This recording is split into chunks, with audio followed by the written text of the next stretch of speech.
Halo Indonesia, saya Kristianto Yenoni, salam NKRI.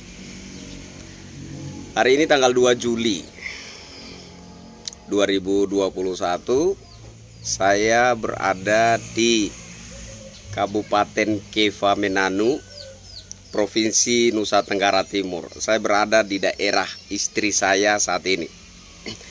Nah, sedikit bercerita, kemarin perjalanan menuju ke kampung istri saya,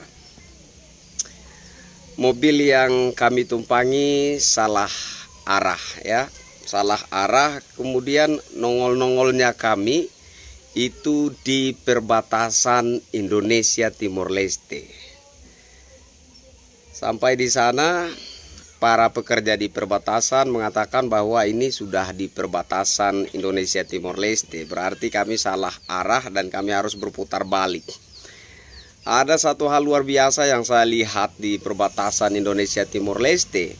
Di situ ada pembangunan perbatasan yang wow, saya terkagum-kagum melihatnya. Saya tidak sempat mendokumentasi ketika berada di perbatasan tersebut karena melihat kondisi istri saya dan anak saya yang sudah sangat lemah karena kecapean perjalanan. Tapi saudara-saudara bisa cek googling ya, ketik saja pembangunan perbatasan Indonesia Timor Leste. Saudara-saudara akan cek sendiri bagaimana megahnya pembangunan perbatasan Indonesia Timor Leste di era kepemimpinan Bapak Presiden Insinyur Haji Joko Widodo. Nah, yang menarik buat saya adalah pernah seorang kader Partai Demokrat yang juga adalah anak kandung dari Bapak Presiden Republik Indonesia ke-6, yakni Bapak Susilo Bambang Yudhoyono, mengatakan bahwa ekonomi di era kepemimpinan Susilo Bambang Yudhoyono masih jauh lebih baik. Nah, ini yang kemudian membuat saya itu berpikir, bagaimana tidak ekonomi di era pemerintahan Presiden Susilo Bambang Yudhoyono itu lebih baik. Wong Bapak SBY yang dikerjakan apa? Bahkan ada puluhan proyek yang ujung-ujungnya mangkrak, hasilnya mangkrak. Artinya apa? Saya berpendapat bahwa orang yang tidak mengerjakan apa-apa, otomatis keuangannya tentu lebih stabil dari orang yang mengerjakan banyak pembangunan. Sehingga kalau memang ekonomi bangsa ini, ekonomi negara di era kepemimpinan Bapak Presiden Insinyur Haji Joko Widodo ini dianggap kurang baik atau tidak stabil atau dan lain sebagainya, itu wajar. Kenapa? Karena beliau dalam masa pengabdiannya itu membangun Indonesia dari Sabang sampai Merauke, sampai ke pelosok-pelosok negeri, sampai ke perbatasan-perbatasan, itu dibangun dengan megah dan luar biasa. Wajar jika ekonomi bangsa di era kepemimpinan Bapak Presiden Insinyur Haji Joko Widodo itu dilihat atau diamati kurang baik, kurang seimbang, kurang stabil dan lain sebagainya. Itu wajar sekali.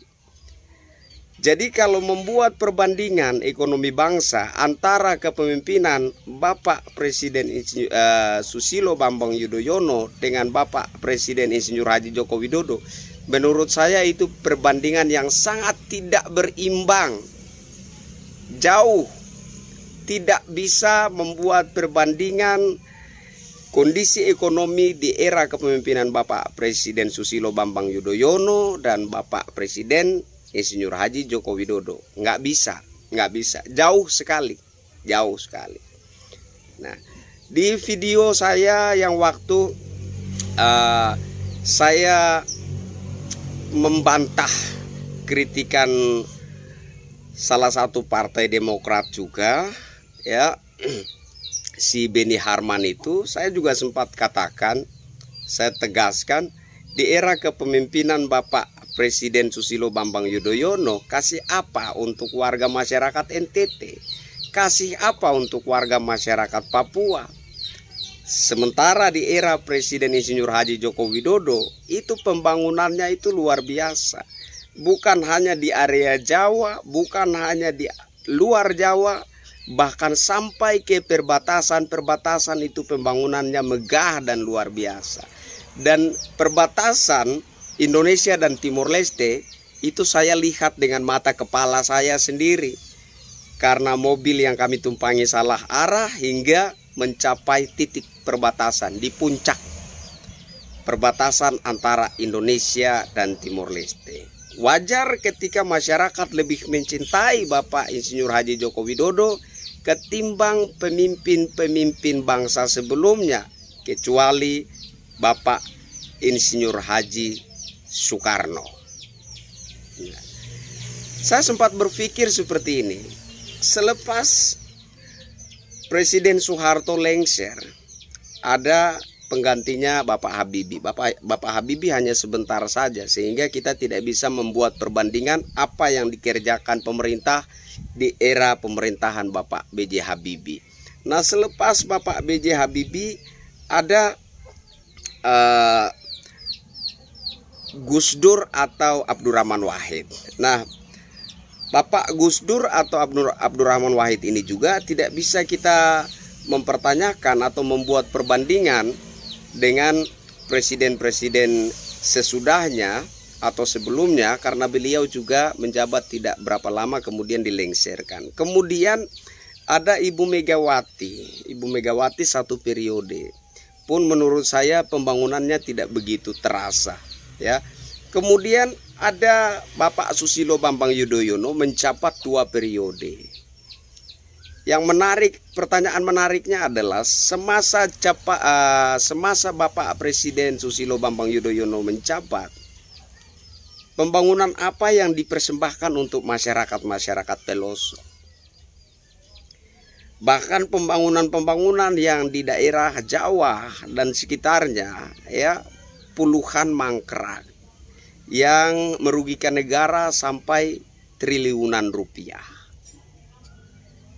Nah, sehingga saya tegaskan bahwa kalau membuat perbandingan kondisi ekonomi bangsa di era kepemimpinan Bapak Presiden Susilo Bambang Yudhoyono dan kondisi ekonomi di era kepemimpinan Bapak Presiden Insinyur Haji Joko Widodo, menurut saya itu tidak pas,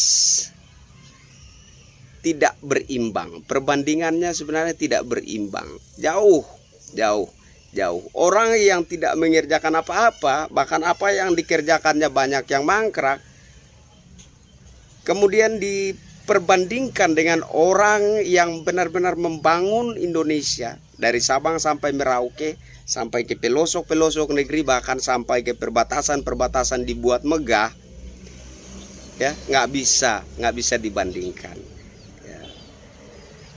Kesimpulannya, era kepemimpinan Bapak Presiden Insinyur Haji Joko Widodo adalah terbaik, yang paling top, yang paling mantap, meskipun kondisi ekonominya kurang stabil, yaitu wajar saja karena di era kepemimpinan beliau banyak sekali pembangunan dikerjakan, dan pembangunannya bukan yang biasa-biasa, melainkan megah dan luar biasa. Saya Kristianto Yen Oni, salam NKRI.